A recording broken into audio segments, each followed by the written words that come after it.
Halo guys, selamat datang di Rekapin. Rekap kali ini adalah sebuah film berjudul Lover in the Attic. Silahkan nikmati, awas spoiler dan jangan lupa untuk berikan dukungan kalian dengan subscribe channel ini. Terima kasih. Film ini berlatar belakang tahun 1920-an di Milwaukee, Amerika. Dolly, seorang gadis miskin, mencoba merayu Fred, seorang pengusaha sukses, dengan kecantikannya. Dengan wajah cantik seperti boneka, Dolly tidak diragukan lagi untuk bisa memenangkan hati Fred. Dolly kemudian menghabiskan seluruh waktunya di rumah setelah menikah dengan Fred. Dia mencoba menunjukkan celemek buatannya dan bertanya apakah dia ingin membantu menjualnya. Tetapi Fred menolaknya, bahkan tanpa melihat celemek buatan Dolly itu. Dolly kemudian menunjukkan celemek buatannya itu kepada teman-temannya ketika tiba-tiba seorang tukang reparasi berusia 17 tahun bernama Otto datang. Otto yang bekerja pada waktu sebagai tukang reparasi itu menarik perhatian Dolly. Adegan pun berlanjut saat Dolly menyiapkan sarapan untuk Fred. Fred merayunya, tetapi karena dia sedang terburu-buru untuk bertemu dengan beberapa klien, Fred hanya menyuruhnya untuk menjaga nafsunya sampai dia kembali. Tetapi Dolly mengatakan kepada Fred bahwa jika dia mengajaknya makan malam ketika Fred kembali, hal itu akan membuat nafsunya terus-menerus bertahan, bahkan hingga 1 minggu ke depan. Naas bagi Dolly, hal ini justru membuat Fred marah dan memperingatkannya dengan nada mengancam bahwa dia tidak akan menukar kasih sayang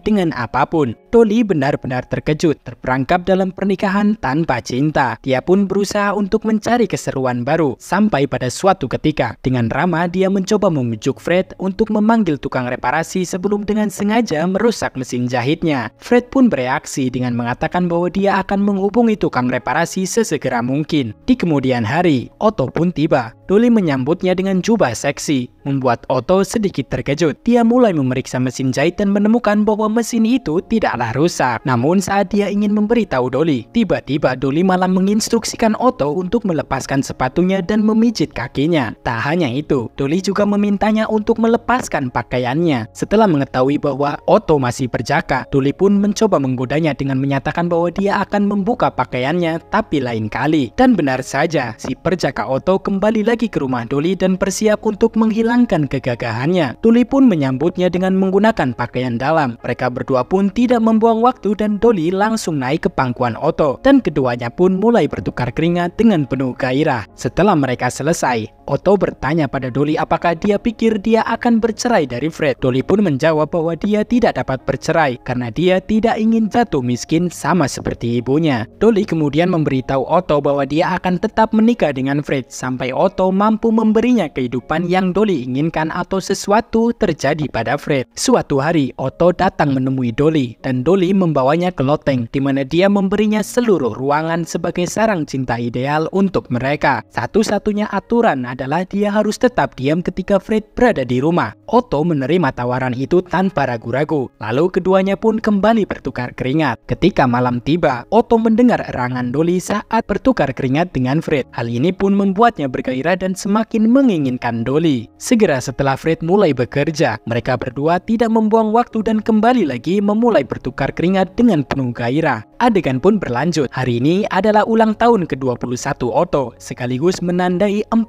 tahun ia tinggal di loteng tanpa kontak dengan keluarga dan teman-temannya. Dolly mengejutkan Otto dengan sebuah hadiah yang menunjukkan sebuah amplop dan memberitahukan bahwa salah satu ceritanya baru saja diterbitkan di sebuah majalah. Ternyata selama ini Dolly membantu Otto untuk menerbitkan cerita-ceritanya. Untuk merayakan keberhasilan Otto, Dolly mengajaknya keluar ke sebuah klub. Sudah hampir 4 tahun Otto tidak berada di luar. Mereka berdua pun menari dengan antusias di antara kerumunan orang. Hingga akhirnya Otto secara tiba-tiba menjadi lumpuh karena serangan kecemasan yang parah. Akibat bertahun-tahun hidup sebagai tahanan. Karena takut tubuhnya semakin gemetar, Otto pun mengatakan kepada Dolly bahwa ia ingin pulang saja. Dan keduanya segera meninggalkan klub itu. Setibanya di rumah, Otto mencoba melamar Dolly lagi dan memintanya untuk melarikan diri bersamanya agar dia bisa menjalani kehidupan yang normal. Tapi Dolly tetap menolaknya. Kemudian pada suatu hari saat Fred dan Dolly tiba lebih awal dari sebuah pesta, mereka mendapati Otto sedang asik makan di rumah. Hal ini pun membuatnya nyaris tertangkap oleh Fred. Dolly hanya bisa menyaksikan dengan terpaku dan terheran-heran saat Otto melarikan diri sementara Fred mengejarnya dengan pistol. Kembali ke Otto yang saat ini memutuskan untuk menghabiskan malam bersama dengan pria tunawisma. Ia kemudian menyadari bahwa kehidupannya di loteng masih lebih baik dan memutuskan untuk kembali ke Dolly keesokan paginya. Dolly kemudian membujuk membujuknya untuk mengambil pistol Fred dan mengatakan dia sudah mempunyai sebuah rencana. Adegan pun berlanjut saat Dolly mengunjungi seorang pria bernama Roy untuk memastikan bahwa dia akan dilindungi oleh asuransi Fred jika sesuatu yang buruk terjadi pada Fred. Dan setelah mendapatkan kepastian, Dolly kemudian melaksanakan rencananya ketika dia pergi makan malam dengan Fred. Dia dengan sengaja menggoda pria muda hingga membuat Fred jengkel dan menyebabkan keributan di restoran itu. Dan ketika mereka kembali ke rumah, situasi semakin tegang ketika Otto mendengar perkelahian dari loteng. Dia bergegas turun dan mengarahkan pistolnya ke Fred. Ia juga mengaku telah berselingkuh dengan Dolly dan tinggal di loteng selama 6 tahun terakhir. Mendengar hal ini, Fred pun bingung dan kehilangan akal. Keduanya pun berkelahi hingga akhirnya Otto secara tidak sengaja membunuh Fred. Otto kemudian dengan cepat membuat rencana untuk membuat pembunuhan ini seolah-olah adalah perampokan rumah. Ia juga memerintahkan Dolly untuk masuk ke dalam lemari dan berteriak saat dirinya sudah melarikan diri. Polisi pun tiba dengan cepat dan mulai penyelidikan mereka. Mereka menduga ini bukanlah perampokan biasa. Selanjutnya, dengan kematian Fred, Dolly pun menjadikan Roy sebagai kekasih barunya. Dia merayunya untuk mendapatkan dana asuransi Fred. Dia kemudian meminta Roy untuk membuang pistol yang telah membuat Fred terbunuh ke sebuah sungai. Dolly pun akhirnya memulai kehidupan baru di Hollywood setelah menerima uang asuransi kematian Fred. Di sisi lain, Dolly terus saja menyembunyikan Otto, hingga pada akhirnya Otto kembali melamarnya agar dia bisa memiliki kehidupan yang normal dan lagi-lagi Dolly menolaknya. Selanjutnya, ketika Roy pergi ke rumah Dolly, dia menemukan bahwa rumah itu telah dijual dan tidak ada orang di dalamnya, membuatnya sadar bahwa ia telah ditipu oleh Dolly. Ia pun pergi ke polisi dan menyerahkan pistol yang diberikan oleh Dolly kepada detektif Klein, serta menjelaskan bahwa Dolly memintanya untuk membuang pistol itu ke sebuah sungai. Di sisi lain, Dolly yang kini mulai masuk ke masyarakat kelas atas mencoba untuk menggoda Herman, seorang pengacara terkenal, pada sebuah pesta. Dan ketika Otto menyadari hal ini, dia pun marah pada Dolly. Ketika mereka pulang dari pesta, tiba-tiba Dolly menerima telepon dari detektif Klein yang memberitahu Dolly bahwa dirinya sedang berada di California dan ingin berbicara dengannya. Namun dengan bantuan Herman, detektif Klein gagal untuk menangkap Dolly meskipun ia memiliki bukti senjata dan Dolly jelas-jelas bersalah. Film pun berlanjut sampai pada suatu hari Herman meminta Dolly untuk menikah dengannya. Dolly pun langsung menerimanya tanpa ragu-ragu. Mereka kemudian pergi ke rumah Dolly dan memulai untuk bertukar keringat.